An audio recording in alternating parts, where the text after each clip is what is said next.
in the end, everybody, don't make this race about the polls. Let's start with that. Okay?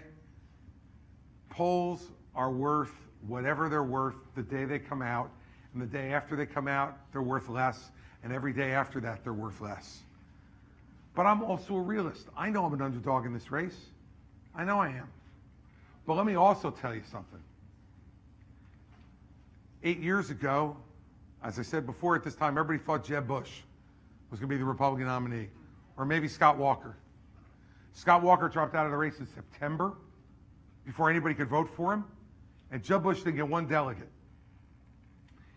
In 2007, on the Democratic side, at this point, Hillary Clinton was 34 points ahead of Barack Obama. We know how that ended. Here's what I think we should all be able to agree on. We suck at predicting this stuff. And we also know that polls are regularly wrong. There was not one poll that showed Donald Trump beating Hillary Clinton until election night, 2016. And you want to know why? In part, we all lie to them. We don't trust them. They don't call the right people. How many times do we have to see the polls being wrong for us to finally go like, okay, maybe they don't matter so much? Here's what I'd suggest you do. Go to all of these for all the candidates. See if they'll all stand up here for 2 hours and take your questions.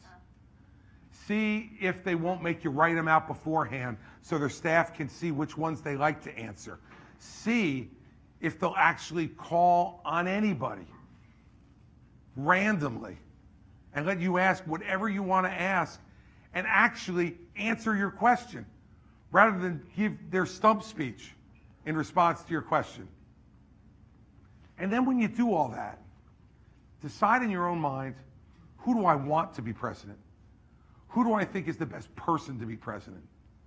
And then work to make that person president. See, the difference in our country, more than any other country in the world, is you can do that.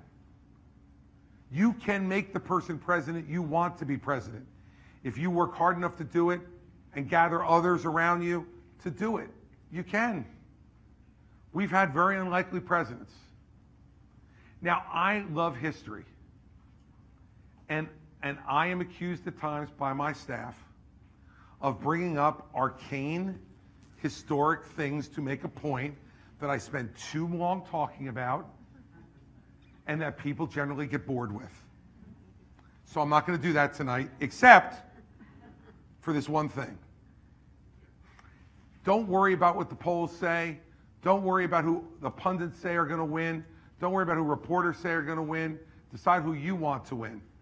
And if you want an example of it in history, I suggest to you the election of 1880. My wife is like, oh no, he's going to talk about James Garfield. Yes.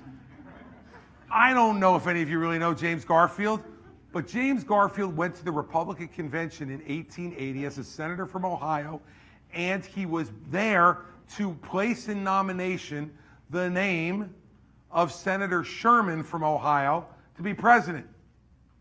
That was his job. He did it. He went up there and he did it. And then they went through 58 ballots. It makes Kevin McCarthy look like he was picked as chairman overnight as speaker, right? 58 ballots. And then on the 59th ballot, someone voted for Garfield. And then more people and more people in that convention voted for Garfield. And when they were asking those people why, they said, because we listened to him, he's the best guy. Garfield stood up and tried to have his name withdrawn. He stood up in the convention and said, I don't know. I don't want it.